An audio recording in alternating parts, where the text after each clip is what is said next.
우리가 배를 타고 이달리아에 가기로 작정되매 바울과 다른 죄수 몇 사람을 아구스도의 백부장 율리오란 사람에게 맡기니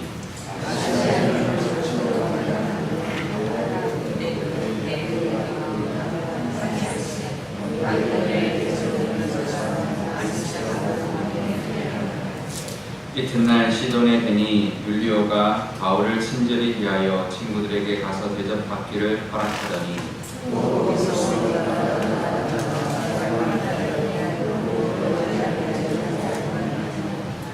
길리기아와 밤빌리아 바다를 건너 루디아의 무라시에 이르러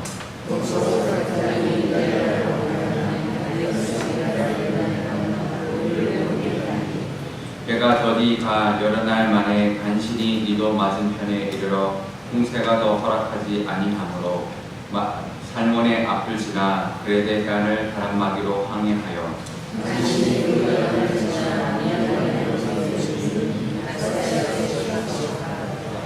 여러 날이 걸려 금시가는 절기가 이미 지났으므로 항해하기가 위태한지라 바울이 그들을 권하여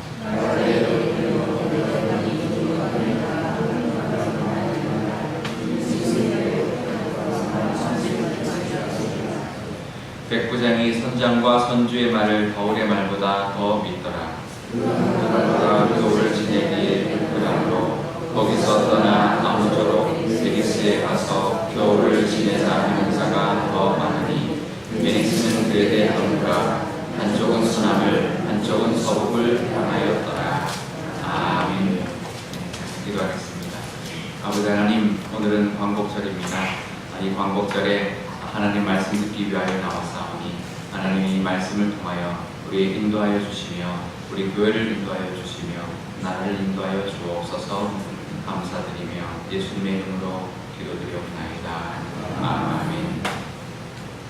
네, 드디어 사도 바울이 로마를 향하여 떠나게 되었습니다. 하지만 그 모습은 죄수의 모습, 사실은 죄수는 아닙니다. 피고인의 모습이지만 그 당시에는 죄수로 취급을 받았죠. 다른 죄수들과 함께 죄수의 모습으로 로마로 향하게 되었는데 하나님을 일을 하다가도 보면 때로는 이렇게 힘들 때가 있습니다. 로마로 가서 복음을 전하는 일을 하지만 그것이 자유인의 모습이 아니라 이렇게 죄수로서 호송되는 모습으로 갈 때가 있는데요. 하지만 그럴 가운데도 우리가 하나님 일을 할 때 힘들 때도 있지만 그런 가운데도 하나님이 주시는 위로가 있습니다. 오늘 말씀을 보면 동역자들이 함께하고 있습니다. 죄수로 갈 때 사실은 동역자들이 함께하는 건 쉽지 않거든요. 1절에 보면 우리가 배를 타고 라고 말합니다. 우리가라고 하니까 이 저자 누가가 포함되어 있는 말이고요. 몇 명이 함께 했는지는 알 수는 없지만 일행이 함께 하고 있다는 것을, 바울에게는 일행이 있다는 것을 알 수가 있고요. 그 다음에 2절에 보면 항해를 할 때 마게도냐 데살로니가 사람 아리스타고도 함께했다. 아리스타고가 함께했다라고 말하는데요. 이 아리스타고는 3차 전도 여행 때 만났던 사람입니다. 동역자이죠. 이 사람이 함께했다라고 이름을 구체적으로 말하고 있습니다. 그래서 우리가 그리고 밑에 보면 그 친구들에게 같이 이렇게 사도 바울의 친구에게 같이 이렇게 있을 수 있도록 허락을 해줬다라고 하기 때문에 복수형으로 나오니까 최소한 이 누가와 아리스타고 이 두 사람은 함께했다라고 볼 수가 있고 또 더 있는지는 모르지만 어쨌거나 이렇게 동행하는 자가 있었고 동역자가 함께했다라는 것을 알 수가 있습니다. 하나님이 동역자를 붙여주셔서 우리를 위로할 때가 있습니다. 그리고 이 아리스타고는 나중에 로마에 가서도 사도 바울이 감옥에 있는 동안 함께 감옥 생활을 함께 하면서 사도 바울과 함께 해줬던 그런 인물로 나중에 나오는데요. 그만큼 하나님이 동역자로서 위로를 주시고요. 또 하나는 백부장 율리오라는 사람을 통해서도 위로를 주십니다. 백부장은 이 죄수들을 이끌고 가는 인솔자이죠. 그런데 이 인솔자인 이 율리오가 사도 바울을 굉장히 환대를 합니다. 3절에 보면 그렇게 나오죠. 율리오가 바울을 친절히 대했다라고 말하고요. 그 다음에 친구들에게 가서 대접받는 것도 허락을 했다. 죄수인데 친구들한테 가서 대접받는 것도 허락을 했다라고 말을 하고 있습니다. 죄수였지만 아주 친절히 대해줬고요. 또 일행의 대접도 받을 수 있도록 호의를 베풀어준 아주 성품이 좋은 그런 백부장을 호송 책임자로 만나게 해주시는 하나님의 위로가 있었습니다.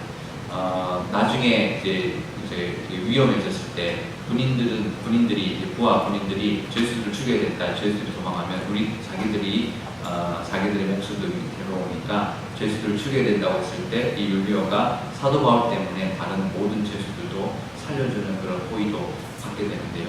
하나님이 동역자가 아닌 사람들을 통해서도 이렇게 위로해 주시고 또 도움의 손길을 베풀어 주실 때가 있는데 그런 하나님의 위로, 하나님이 사람을 통해서 이렇게 위로해 주시는 그 위로가 저와 여러분에게 있으시기를 축복합니다. 하지만 그래도 죄수의 몸이었기 때문에 이제 항해를 하는데요. 항해를 하는데 우리가 7절에 보면 배가 더디 갔다라고 하면서 풍세가 허락하지 않아서 좀 바람이 좀 심해서 가는 일정이 좀 늦어졌습니다. 그래서 사실은 겨울을 그레데 섬에 있는 그 베닉스라는 그 항구가 겨울 날기 좋은데 거기까지 갔어야 되는데 가지는 못했습니다. 겨우겨우 미항에 도착을 했는데요. 미항은 그레데에 있는 남쪽에 있는 항구인데 거기는 겨울 나기가 좋지 않았습니다. 그래서 이 선장과 선주들은 베닉스에 가서 겨울을 나기를 원했지만 아무래도 이제 그 겨울 지금 이제 절기가 금시간의 절기가 지나고 난 다음에 그 시기는 항해를 하기 좋지 않은 그런 절기였기 때문에 사도 바울이 10절에 보면 항해하기가 좋지 않다. 화물이나 배나 생명까지도 위험스럽다라고 말했지만 죄수의 말을 듣지 않았습니다. 이 백부장은 선장과 선주의 말을 더 들었습니다. 왜냐하면 이 선장과 선주는 배를 이끄는 사람들이기 때문에 죄수의 말보다는 오히려 그 선장과 선주의 말을 더 들었는데요. 우리도 살다 보면 그렇습니다. 이렇게 우리의 말이 이제 잘 먹히지 않을 때도 있고요.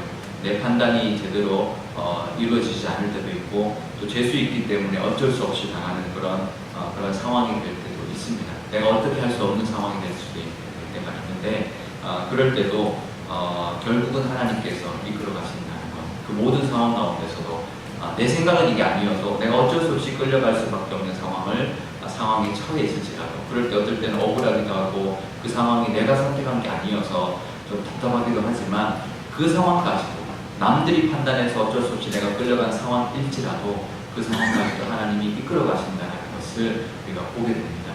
이 사실은 로마로 가는 이 항해의 일정이 굉장히 길게 나오거든요. 1차, 2차, 3차 전도 여행에서 이동하는 거에 대한 이야기가 나오지 않는데요. 근데 로마로 가는 그 여정이 굉장히 길게 묘사되어 있습니다. 어떻게 보면 그냥 뭐 힘들었지만 잘 갔다 이렇게 말해도 될 부분을 아주 소상하게 기록해주고 있는데요. 그러니까 사도 바울이 어떻게 계획하고 간 게 아니고 죄수로 끌려가는 그런 상황 가운데 광풍을 만났고 죽음의 위협까지 왔지만 그 상황까지도 하나님이 계신다라는 것을 보여주기 위함입니다. 제가 사도행전 하면서 이제 뭐 이번 주는 거의 끝이 나는데요. 떠오른 단어가 하나 있어요. 이끄심이라는 단어. 하나님이 이끄신다. 어떤 우리가 하려고 하는 어떤 전도도 내가 잘하려고 하는 것도 하나님이 이끌어 주시고요. 내가 어떻게 할 수 없는 상황까지도 하나님이 이끌어 주신다는 그 믿음이 이 말씀을 통해서 우리가 얻을 수 있기를 축복합니다. 우리 삶의 모든 일도 하나님이 이끌어가 주신다는 그 믿음으로 오늘 하루 하나님께 감사하며 보내시는 저와 여러분 되시기를 축복합니다. 우리 기도할 때 오늘 우리 광복절 맞이하여서 우리 나라를 위하여 희생했던 우리 순국 선열과 또 우리 기독교를 지키기 위하여 순국했던 많은 믿음의 우리 선배들을 위하여 우리 감사의 기도를 드리면 좋겠고요. 또 우리를 위하여 기도할 때 힘들 때 하나님이 위로해 주십시오. 사람을 통해 위로해 주시고 상황을 통하여 위로해 주시고 또 하나님이 이끌어 주시는 그 믿음으로 이끌어 주신다는 그 믿음으로 하나님을 바라볼 수 있는 그런 지금의 우리의 모습이 되게 달라고 기도하면 좋겠고요. 우리 교회를 위해서도 우리 교회를 위한 위로와 이끄심의 은혜가 있게 해달라고, 그래서 우리 교회도 풍랑을 만날지언정 건져주시고 하나님의 뜻을 이루어내는, 하나님의 뜻이 이루어지는 그런 교회가 되게 해달라고 우리 같이 기도하도록 하겠습니다. 아버지 하나님 감사합니다. 우리나라를 하나님 일제의 압제 가운데서 하나님께서 지켜주셨고 보호하여 주셨고 해방을 방법을 이루어 주셨습니다. 그 가운데 우리나라를 지키기 위하여 회복하기 위하여 희생했던 많은 우리 독립운동가들이 있었고 또 믿음을 지키기 위하여 희생했던 우리 기독교 믿음의 선배들이 있었습니다. 신사선배를 강대하고 또 믿음을 지키기 위하여 순교했던 많은 우리 믿음의 선배들 때문에 하나님 우리 자유롭게 하나님을 믿는 이 나라가 되었습니다. 하나님 감사드립니다. 우리도 하나님 우리를 위해서도 기도합니다. 때로 힘들 때 하나님 우리에게 위로하여 주시고 사람을 통하여 위로하여 주시고 상황을 통하여 하나님 이끌어 주옵소서. 우리가 어떻게 할 수 없는 상황 가운데 우리가 처해 있을지라도 그 모든 과정도 하나님이 이끌어 주신다는 그 믿음으로 하나님 바라볼 수 있는 저희들 되게 하여 주시옵소서. 우리 교회를 위하여도 기도합니다. 위로하여 주시고 이끌어 주시는 은혜가 교회에 충만토록 하여 주시고 우리 교회도 풍랑을 만날지언정 던져주시고 하나님의 뜻을 이루어 주시는 은혜가 우리 교회 가운데 득득하게 하여 주옵소서. 아버지 하나님, 73주년 광복절입니다.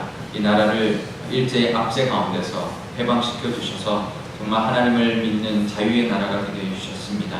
하지만 그 대가로 많은 사람들이 희생당하였습니다. 특별히 믿음을 지키기 위하여 정말 신사참배하지 않기 위하여 정말 하나님께 예배하기 위하여 많은 목숨을 잃었던 순교자들이 있사오니 그들의 순교의 그 피 위에 하나님 우리 한국 기독교가 정말 왕성하였습니다. 하지만 그 왕성함이 이제는 스스로 무너지고 있는데 아버지 우리가 기도하여 더욱더 하나님께 쓰임받는 나라 또 하나님이 기뻐하는 우리 모든 우리나라의 기독교인들이 다 될 수 있도록 교회들이 다 될 수 있도록 인도하여 주옵소서. 우리를 위해서도 기도합니다. 하나님 때로는 힘들 때가 있습니다. 하나님 때로는 억울할 때도 있습니다. 하지만 그 과정 가운데 하나님 위로하여 주시고 또 어떤 상황 가운데도 내가 어떻게 할 수 없는 상황 가운데도 하나님이 이끌어 주신다는 믿음을 하나님 가질 수 있도록 하여 주옵소서. 그래서 내가 어떻게 할 수 없을지라도 하나님이 이끌어가 주시는 그 이끄심대로 따라갈 때 하나님의 인도하심, 하나님이 우리 삶 통해 이루어 주심이 있을 줄 믿사오니 그 은혜를 누리게 하여 주옵소서. 우리 교회도 하나님 위로하여 주시고 이끌어 주시는 은혜가 가득하게 하여 주옵소서. 풍랑도 만났습니다. 하지만 건져 주셨고 이제는 하나님의 뜻을 이루는 교회가 되게 하여 주옵소서. 감사드리며 예수님의 이름으로 기도드리옵나이다. 아멘. 주기도문 하겠습니다. 하늘에 계신 우리 아버지의 이름을 거룩하게 하시며 아버지의 나라가 오게 하시며 아버지의 뜻이 하늘에서와 같이 땅에서도 이루어지게 하소서. 오늘 우리에게 일용할 양식을 주시고 우리가 우리에게 잘못한 사람을 용서하여 준 것 같이 우리 죄를 용서하여 주시고 우리를 시험에 빠지지 않게 하시고 악에서 구하소서.